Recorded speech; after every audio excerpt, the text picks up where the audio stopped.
Una vittoria che il Matera ha inseguito per gran parte della gara, obiettivo raggiunto dopo un quarto d'ora di gioco del secondo tempo con questo gran gol del tutto materano Marsico. 3-2 per continuare a sperare, eventualità per la verità difficile, in una conclusione positiva per i colori materani. La consegna contro il Manduria è stata rispettata, doveva essere vittoria e così è stato.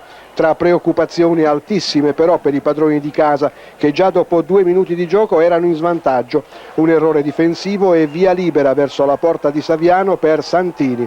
Al nono di nuovo parità, di testa Neroni, imprendibile per il portiere pugliese.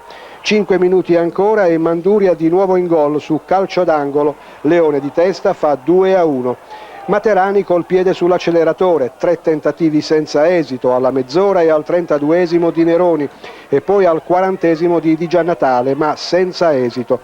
Il pari materano arriva al quinto della ripresa per questo fallo in area su Garrone, suo il calcio di rigore vincente, poi il gran gol di Marsico che chiude un incontro di alta qualità sul piano agonistico.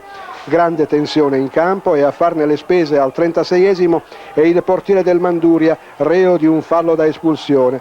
Materani a quota 3 ora nella classifica provvisoria dei play-off, tutto rimandato al prossimo incontro tra Manduria e Rutigliano, anche se sul risultato di oggi può pesare quel petardo lanciato in campo dalla gradinata che avrebbe colpito il pugliese De Blasio.